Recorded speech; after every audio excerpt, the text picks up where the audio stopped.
Good evening,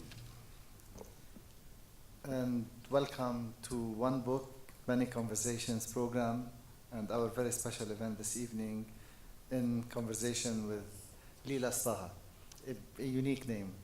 Maybe you'll tell them about the origin of the name. Following on a similar tradition established 20 years ago by Georgetown University in Washington, D.C., One Book, Many Conversations is an annual GUQ library reading and discussion program that encourages everyone to read the same book at the same time to create a GUQ community-wide book club. The aim is to promote the reading habit, foster a sense of community, and engage readers in the thoughtful reading of a text by a major international author. This year's chosen text is Bitter Almonds by award-winning author Lilas Taha, and we are glad to have Lilas here with us this evening.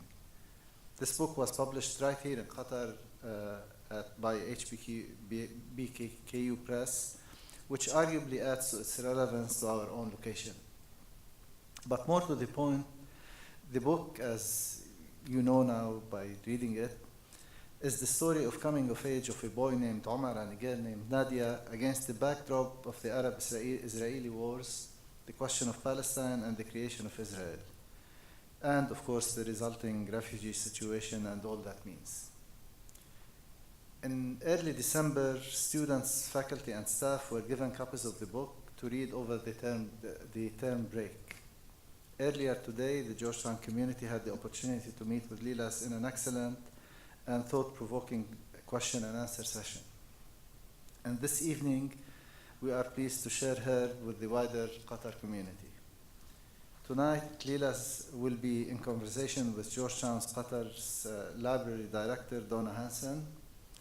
She will also be reading from Bitter Almonds and taking questions from the audience before a book signing and reception in the library, where we very much hope you will join us. We have a tradition at Georgetown University in Qatar of having one of our own freshmen introduce our guest author and the book. And tonight is no exception, so I'm pleased to now ask Amani Abida, a junior here at GUQ, to introduce Lilas and say a bit about how the book has personally affected her.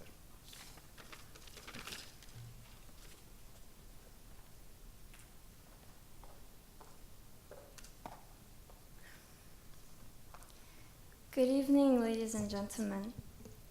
It is my honor to introduce tonight's guest, Lilas Taha, author of Bitter Almonds. Lilas is commonly known as a writer at heart, an electrical engineer by training, and a domestic abuse victims advocate by choice.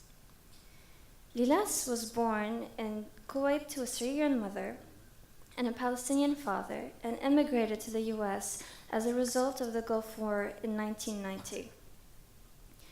While she has earned a master's degree in human factor engineering from the University of Wisconsin-Madison, her passion for creative writing has turned her into a novelist. Lilas is an award-winning author, having recently won the 2017 International Book Awards in the multicultural fiction category for Bitter Almonds. According to a book review on elandthemag.com, the author skillfully capturing characters, scene, and the region in a way that goes beyond the usual media rhetoric. The beauty of Taha's writing shines through her characters' vulnerability, coping with daunting conditions, complex social customs, and the universal power of love and hope. The Gulf Times book review calls it a love story rooted in history and Palestinian culture. Bitter Almonds is inspired by the tremendous events in the Middle East and author Lilas Taha's family history. I read this book in one go. It made me laugh, it made me cry, and most importantly, it truly opened my eyes to a Palestinian culture. As a Tunisian, I'm usually exposed to the political aspect of the Palestinian crisis, and this book was a wonderful opportunity to explore the cultural and the human side of things. My favorite passage to the book is most definitely the following. He popped an almond into his mouth. one way to distinguish bitter almonds from the sweet ones, by taste. He filled tea glasses and handed one to Omar. Haven't had a single bitter one yet. This is not good. Crunching almonds and sipping tea, Omar tried to follow the man's logic. The bitter almonds make you savor the sweet ones more. And now please, join me in welcoming Lilas Taha and this evening's moderator, Donna Hansen, Director of the Library. Well, welcome everyone to our annual literary event, the best literary event of the year, of course, in Doha. Those of you that have been here in the past will notice that we have changed things around a bit. In previous years, we've held it at the beginning of the academic year, which is usually towards the end of August. And the daytime events that we've held have been for our freshmen. This year we decided to change the time to in middle of the year when it's a little more comfortable temperature-wise. And also, we decided the freshmen shouldn't get all the fun of an author. And so with our events this year, we have included all of the faculty, staff, and students here at Georgetown that could meet with Lilas at lunch today. And we have a creative writing workshop for faculty, students, staff that are interested tomorrow afternoon. So we've broadened it, and of course, as always, we invite the public for the evening event. So welcome. Now, I thought it was very interesting that Ameni chose her favorite passage as the title for the book. Right. Do you want to talk a little bit about how that came about? That's the perfect lead-in, and we didn't work on it. It happened naturally, organically. Sure. First of all, thank you all for coming and spending this time with us. And thank you for the invitation and for arranging all of this. The title, I usually write, and then when I'm done with the story completely, I find the title for it. So as I develop the story, I have two kids who go to college. I live in Houston, and my kids go to college in Austin, which is a 3-hour drive. So my husband and I would drive often because they can't escape and come and see us as often as we'd like. And on those rides, I would read chapter by chapter as I'm developing the story to my husband. And towards the end, all of a sudden, he says, "Bitter Almonds." That's the title. And I loved it. And it does fit beautifully in the theme of the book. So that's how the title came about. I give credit to my husband for that. Now, not everyone here will have had an opportunity to read the book. Could you give us just a little bit more information than Dean Dalal did and read a little bit of the book to start, Yes, just to start yes. off? Well, it's a story about an orphan boy named Omar. And it follows his development through the years from 1948 till 1970, going through all the events of the region in that area, from Palestine and Syria. So I'll actually read a little bit the summary to give you an idea, and then I'll talk about how I started the book. Omar is an orphaned Palestinian born into chaos, displaced by violence, and driven by forces beyond his control to find his place in the world. He only has one thing to hold on to, a love that propels him forward and gives him hope. Nadia is maturing into womanhood in a refugee community in Damascus. She tries hard to cope with the tough realities of her world, but she is confronted with a cruel load thrust upon her by a selfish brother. Will she break out of her traditional social mold to create her own destiny? So it's a book about exile, about displacement, and about the universal feelings of love and hope. When growing up as a child of a Palestinian refugee in Kuwait, I used to listen to my father talk about Palestine and his childhood days and happy times when he would tell us about hunting birds with a sling, the nugefe, and picking oranges. And it was always a happy time when I would hear him talk about Palestine. And of course, as I grew up and learned the history and was subjected to parts of that history myself, the perspective became different a little bit. But Palestine always remained distant in my mind. It remained that perfect world, that magical place that I can't touch, I can't experience, and I can only learn about through books that I've read and my father memories. So it was a happy time whenever I talked to my father about it. Through the years, as I grew up and I became a refugee myself and migrated and what have you and settled in the United States, my father came to visit with me, and I saw something different in his eyes. I didn't see that glimmer anymore. I didn't hear that sparkle, that hope in his voice. It was gone. And it hit me very hard. I realized that my father realized that he's not going to see his beloved Palestine. And that loss of hope really, really bothered me a lot. So I decided I'm going to write a story to engage him, to keep him connected with me, and to write about his world and the whatever his generation experienced. I wanted to write a story that he could connect to. That's my personal element, my emotional element. My passion was, my goal is to write a story that people who don't know much about us, about our history, about who we are, that they would start questioning, and hopefully that they would see that we're just like everybody else. We have the same dreams, the same aspirations, the same hopes, the same frustrations, but we're living in a very difficult world. So I started writing, and I would write at night, and in the morning I would read what I've written to my father and engage him that way, and we fought a lot and we disagreed a lot, and sometimes it was very awkward and very difficult, but sometimes it was very, very nice and happy. And that time with my father became very, very important for me. It was very dear to me.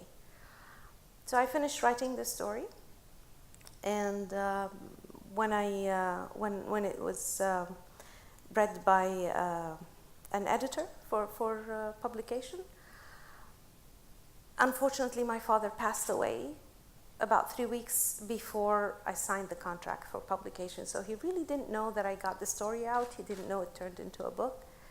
But I think he's still there. The spirit of him is there, and I hope he approves. I'm sure he's very proud. I hope very so. Proud. Now, you mentioned a couple of themes, but I saw so many more in it. So on top of the love story, immigrants, family conflict, tradition, the Palestinian diaspora, self-sacrifice. But as one of those people that don't know that much about the Palestinian situation, the thing that resonated with me the most was that sense of family duty and honor, and the sort of the gendered concept of duty. So did you have your theme when you started? Does everything all sort of flow into that? What was your consciousness versus what just is subconscious? I think the idea of being anchored by love of family and love of country is something constant in my life, my experience. I lived in many places. I lived in a place where I went to school and my parents worked, Kuwait, and then I lived I would spend my summers in Syria, where most of my family members are, from my mother's side, and refugees from my father's side. I immigrated to the US, started speaking in a completely different language. So that feeling of being in suspension was constant in my life. And the only anchor that kept me centered was love of family and love of my homeland. So I think it filtered in that way. I certainly didn't intend to write a story just about that, but I think the focus of it came from that feeling that I always carried with me. Could you read the beginning of the Sure. book for us, just to get a taste? Yes. This is chapter 1. Jerusalem, 1948. They told 5-year-old Fatima not to turn around, but no one told her to close her eyes. No one told her not to listen. She pressed her face against the window, a rag doll forgotten in her lap. Quiet rain speckled the cold glass, and the flickering street lamp cast broken yellow beams on the desolate street. Fatima sat mute, comforted by the soft drizzle, and watched the scene behind her unfold on the reflective pane. If she sat very still, they might forget she was there. Her mother pushed aside the midwife's fussy hands and scooted her huge body to the edge of the bed. Grunting, Mama got to her feet. She yanked at the collar of her cotton gown, ripping the front buttons and exposing her sweat-drenched chest. She spread her legs wide apart. Fluids trickled down and dampened the hem of her gown and the faded rug. "Get back on the bed," the midwife instructed in a raspy smoker's voice. "I can do this," Mama panted. "Baby's coming. I can feel it." "Do as I say." The midwife brought her wrinkled face close to Mama's. "Your baby needs help. You will not be able to push it out by yourself. You've been trying all day, and the night..." The door flew open. The next-door neighbor, Subhiya, walked in. She closed the door and rolled up her sleeves. "How can I help?" The midwife slid her hands under Mama's arms and attempted to get her back on the bed. "Come, help me before it's too late. Lift her legs." We should have taken her to the clinic." Subhiya bent to hold Mama's feet. "Now it's too late. Everyone in the village has left." "She's stubborn. If she had done what I said, this baby would be out by now." Quick knocks shook the wooden door. The women froze. "We have to go," Subhiya's husband urged from behind the closed door. "I can't leave her now, Mustafa," Subhiya shouted over her shoulder. "The gangs are bound to head this way. I'm not waiting any longer. The children are in the truck. I'll make room for the women. Hurry." Subhiya gripped the midwife's arm. "What do you think?" "We can't even get her back on the bed." The midwife shook her head. "And I'm not leaving her. Go with your husband." With a loud cry, Mama squatted, bringing down the two women beside her. She gripped the edge of the bed and held her breath. Her face turned crimson and her eyes welded tight. "Stupid woman, stop pushing. It's not time," the midwife yelled. "You'll hurt yourself." "I don't care. The baby is here." Mama screamed the words. She then screamed for her own mother, screamed for her dead husband, screamed for God to help her, to protect her baby, to end her misery, screamed until her voice failed her. For a brief moment, a suspended instant in time, all the noises of the world disappeared. No raindrops tapped the window in front of Fatima's face. No women frantically bellowed instructions to her mother. No panicked neighbor banged on the door. Only one sound could be heard: a gasp, a cry. Fatima ran to Mama's side, forgetting to remain invisible. "A boy?" I'll stop here. And thus the first character. That's the first character, Fatima. And the boy is Omar. Now, earlier today you said that the characters are what come to you first when you're writing. You have them in your mind, you develop them before the story starts.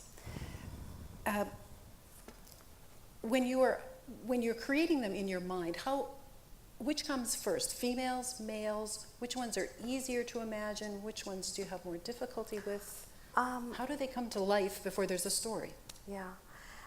With this story, the male characters came first because it's difficult for me to be in a male's head. So I had to exert extra effort and put more time and more energy into it so that I would be able to capture the character completely.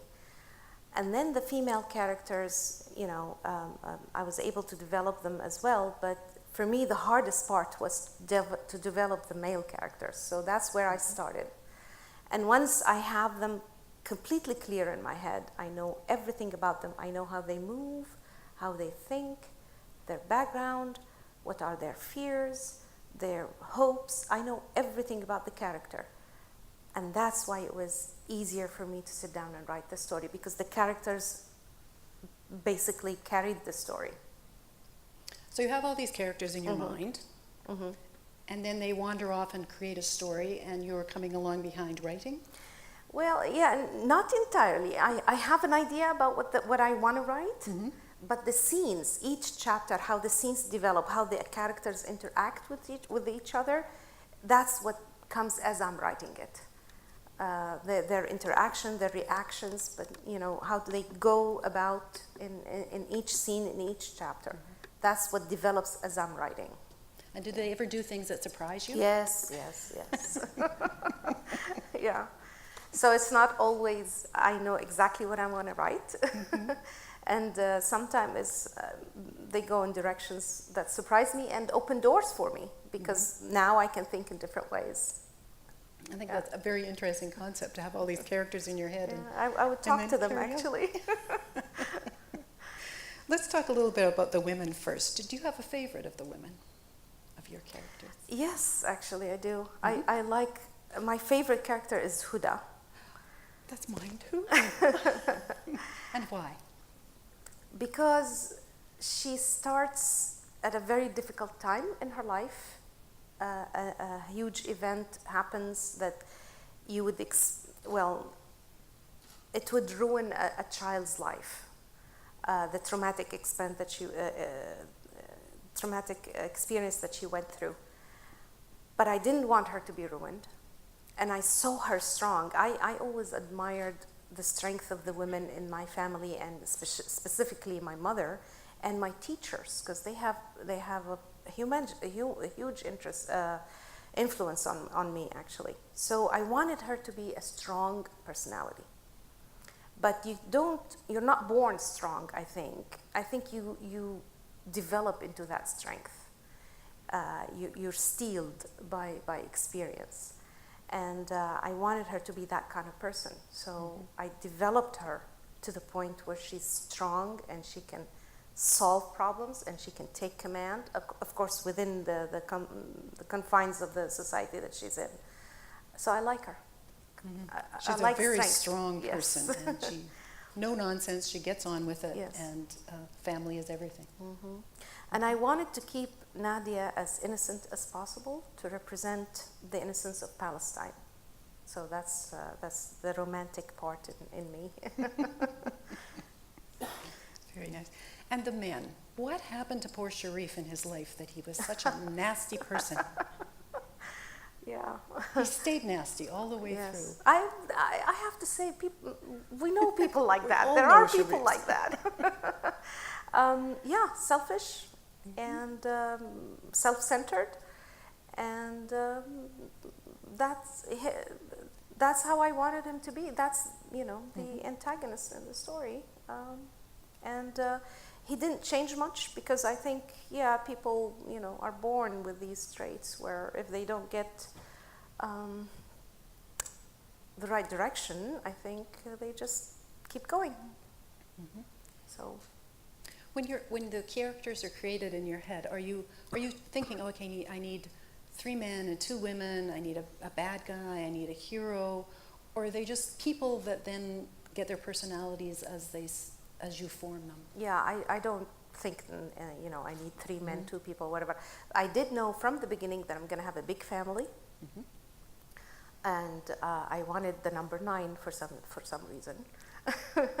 So I knew I needed to assign, characters that are going to be major ones in the story within that number, and that's how they came about. So, and I wanted a contrast to Omar. That's how Sharif came about. And then, everything else, Sharif wasn't supposed to be that nasty. But you did a really good job. As the story developed, he really became very nasty. Yeah. Now, with your writing style, you're an electrical engineer by training, and then you've become a novelist, which isn't really the norm. How do you think your scientific training helps you, or maybe even hinders you, with the creative side of yourself? It's an interesting, very interesting two-sided question. person? I don't think it hinders me. Making that switch from the technical side to the creative side wasn't that easy at all. I mean, I worked at it. The engineering mind is very structured. It's very, logic driven. One step leads to another. You have to be very clear. You have to explain everything so that, things are very comprehensible. The creative mind, the creative writing is not like that at all. It's muddled. It has, a flow in it. It's seducing the reader to get into the book, so it's not logical. What helped me, I think, is the process that you have to apply yourself very hard. And since I'm writing in a second language, not my mother tongue, I had to work very, very hard. So in that sense, engineering helped me because I had to apply myself in engineering and excel. And the same thing, I had to apply myself writing in English and finding, my core. Mm-hmm. So I want to talk a little bit more about writing in your second language. So you have said when you're writing your journals, all of your previous writing, personal writing was in Arabic. Mm-hmm. And for this, you switched to English. And was it a conscious decision? Why the switch to English? Yes. And how hard is it? It was a conscious decision. I did want to write a story in English to reach the English reader, basically. So I meant to do it. And it was hard, yes, it was hard. It wasn't very hard in the sense I can't find the words or I can't formulate the sentences. It was hard in the sense of gaining confidence. I doubted myself a lot. Am I expressing it right? Am I doing the right thing? Am I using the language in the right form? Because I see language as art. So am I using it? Am I utilizing it very well? Am I choosing? I agonize over every word to make sure that it is the right word and it delivers the right emotion, the right meaning. So in that sense, it was hard. And add to that, switching from writing in Arabic in the creative sense, right to left, and then writing in English, left to right, and I'm also dyslexic. That was an added level of difficulty. I would, with Arabic, it's easier to get over dyslexia because the letters are combined and connected and what have you. With English, reading a typed text with dyslexia is difficult because I would only see the first word, first letter, and the last letter. What's in between, my mind doesn't pick up right away. So I would know the word in English in my head, but I wouldn't know how to write it. And sometimes I would write it phonetically, but it doesn't come out right. So it was, yes, in that sense, it was difficult. But creatively, it wasn't that difficult because I've already written creatively in Arabic. Mm-hmm.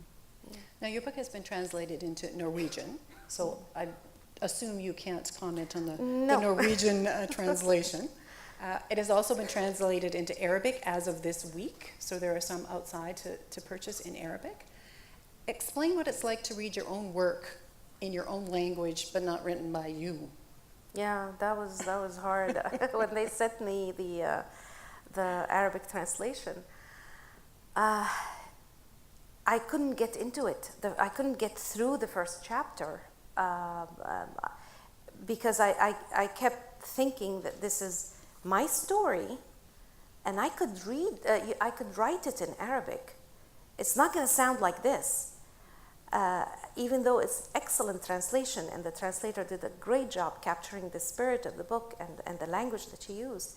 But it took me about 3 chapters to get over that hurdle, to accept that this is a translation of the text that I've written in English. This is not my story in Arabic, written all over again. So yeah, it was a little bit difficult, but then I pushed through, and I'm glad I did because it is a good translation. Good. Do you have a favorite part of writing in terms of, do you like to develop the plot? Do you like to develop the characters? What comes the easiest, or what's the most difficult when you're fine-tuning? I like I said, I develop the characters. That's the tough part. I stay with them in my mind. I think about them. Some writers, they draw them, or they cut pictures out of magazines to put them in a book, and they know everything about them. I don't do that. I stay in my head. Everything is in my head. Writing the plot it flows, like I said, depending on the characters. With Bitter Almonds, it really didn't, I didn't hit a part where I don't know where I'm going with it. No, it flowed very well. It was connected. And like I said, I think having these discussions with my father the following day solidified the ideas and the information and what have you. Now that I've written a third novel after this one, which I signed a contract for publication recently, that third novel, writing it was working on the plot and doing research to make sure that the plot is moving in the right direction, took most of the time. Because I think I've nailed about the characters. I know the characters ahead of time with that one. Yeah. Speaking of research, now this book is set, the majority of it is set in the 60s, which is before your time. So what kind of research do you do to make sure every detail is correct? You're describing birth, funeral, weddings, all of that, and what people are wearing. It was very, very detailed description. How do you ensure it's as historically accurate as you can? Most of it is my father and mother and aunt's generation. So I could talk to them and their friends. I did research by interviewing people, of my parents' generation, from, Palestinians from different parts and where they landed. So I did the research that way, by talking to people. That's one. Two, I watched movies, black and white movies, of the era, to make sure how the people moved and what they dressed. And if you notice, the style of dress moved in the book as we moved from the 60s, from the 40s to the 70s. Got a bit more risque for those of you that haven't Yes, during the 60s, So that's part of the research that I did. But mostly is imagination, I have to say. I mean, I would sit and think and see how they move in my head. The traditions are ingrained in me, so the traditions in the book that showed up are things that I know very well. And lots of reading. I read a lot about that time of the events of the book, and I had to choose which parts of that history that I can use that relate to the plot and carry the plot. Sometimes it was difficult to decide, I'm not going to use this, but that's how I did it. Great. You have also mentioned that you are in a writers' guild in Houston. Can you tell us, how does that help you as a writer, being part of a writers' guild? Because I know we have some budding writers listening here. How does it help you? It's really, really essential. I think every writer or beginner or established has to have a group to cling to of other writers, other peers who critique the work and give honest feedback. And to me, it was essential because it actually started me, encouraged me to move on and keep writing. The first time I went to the Guild, I took the first 10 pages of the first novel that I wrote, and I wasn't sure. I didn't, it was such an unknown world for me. But once I read and the feedback started coming, and some of it is positive, some of it is really to the point, it's like, this is what you need. So I go to the Guild every Thursday night. I try never to miss a session, and I learn every time I learn something new. It helped me keep writing. That's very important because I have to show up with new material. So hitting those writer blocks where you say, "Oh, I don't have time," or "It's too difficult for me," whatever. I force myself through them because I have to show up with something. So that's important, to continue on writing and not get stuck in that circle of re-editing and editing and go back and I can make the first chapter better, whatever. Just pushing forward, going to the guild helped me. Second, the emotional support that they give is very important, and the technical support, and the push to keep going and try this, go to a conference, make connections and what have you. That's important.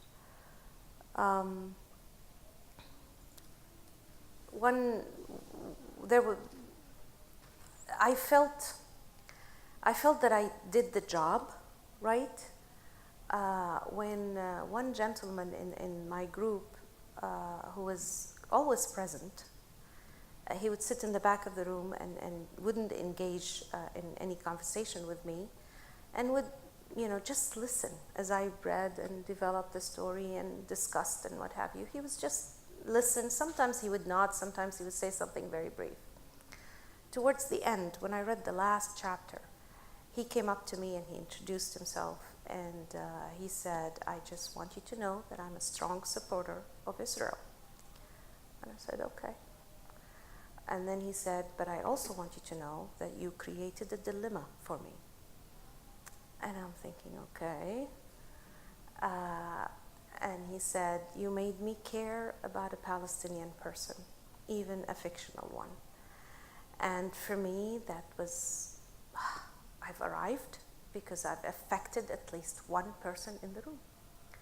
And that was important for me. That was like, okay, I've done my job. Let's move forward. We're still friends, by the way. Could I ask you to read a little bit about Omar and Yes. Nadia, just to get a sense of those characters that you caused the conflict with that poor gentleman? Damascus, 10 years later, 1958. Fatima balanced a laundry basket on her head, gathered the hem of her long dress with one hand, and climbed the stairs to the roof. She pushed open the metal door and walked out to a bright day. Sagging ropes crisscrossed the wide open area. She used every inch of the clothesline to hang her wet load, working as fast as she could, humming all the while. She had other chores to take care of, but doing laundry for the big family was a full-day chore. This was her sixth and final load. She had started at dawn, and now the midday sun would finish the job. She flipped the empty basket to drain the water and stretched her back. A boy shouted a series of profanities from the street. Fatima knew that voice, but she ran to the railing to check anyway. Her brother stood in the middle of a ring of boys, all older and bigger than him.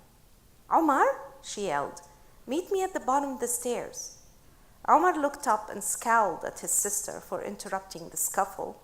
He pushed past the throng of boys, heading for the entrance of the 3-story apartment building. Fatima's running footsteps echoed in the stairway. Omar waited for her at the last step. Taunting boys' voices came from behind. "Saved by big sister. We're not going anywhere, Omar. A real man finishes what he started." "What do you need, Fatima?" Omar's tone showed his impatience. She shook the front of her dress to keep damp spots from sticking to her legs. "I heard what you said. How many times have I told you not to use that kind of language?" "I was trying not to use my fists." "You would have, had I not interrupted, right?" He shifted his weight from side to side. "Sorry for cursing. What were you fighting about?" He shrugged, failing to look innocent. "Nothing." Fatima had her suspicions. Her brother stood out like a sore thumb. Everyone in the neighborhood knew he was not Uncle Mustafa's blood relative. At least she had the same coloring as his children. Fatima blended in, but her brother had fair skin, golden red hair, and blue eyes. Omar carried himself differently than other boys. He walked with a purposeful stride, furrowing his brows as if concentrating on something in the distance. Rarely smiling, he projected the image of someone in pursuit of a mission.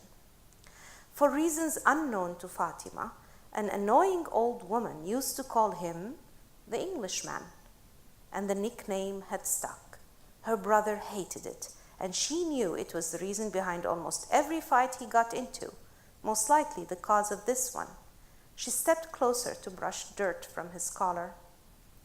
"Look what you've done to your school shirt. Go upstairs and take it off so I can wash it and have it ready for tomorrow.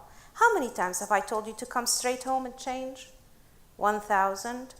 Omar managed to turn the dutiful answer into an accusation. Fatima ignored it. "And what happened to your hair?" She extended her hand to flatten strands shooting up like antennas on top of his head.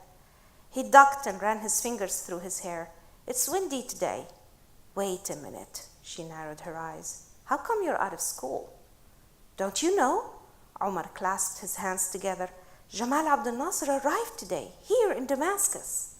His voice rose with excitement and cracked on the last word. He cleared his throat. "Nasser will declare his leadership of the unity with Egypt. Other Arab countries will join the United Arab Republic." He inflated his chest and straightened his back, concentrating on a spot behind her left shoulder. "We will return to Palestine." Omar's enthusiasm bounced off the walls around Fatima, his face full of elation, a sparkle dancing in his sky blue eyes. She tried to maintain a stern expression. "So school let out early?" "People are gathering in streets around Al Diafa Square to see President Nasser. I'm going there." He paused and pointed back with his thumb. "Once I'm done with those guys." Fatima wished she could go with him to see the famous leader. Over the past couple of months, Nasser's presence in Syria was all everyone talked about. Nasser's nationalization of the Suez Canal 2 years earlier had brought on the triple aggression by Britain, France, and Israel to force his hand. His persistent defiance until foreign troops withdrew from the Suez Canal and Sinai ignited Arab nationalism everywhere, turning him into a great hero. Omar was not alone in his idealization of the daring leader. Fatima held Omar's elbow. Get as close to the president as you can. I want details." Omar's mood shifted. He knotted his brows and drew a long breath.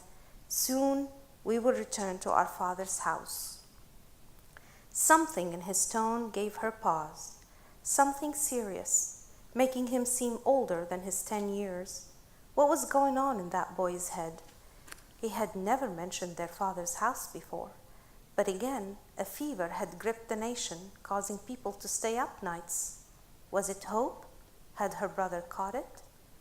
Glued to the radio almost every evening, he listened to broadcast messages from Palestinian refugees in Lebanon and Jordan, inquiring about relatives dispersed in other refugee camps.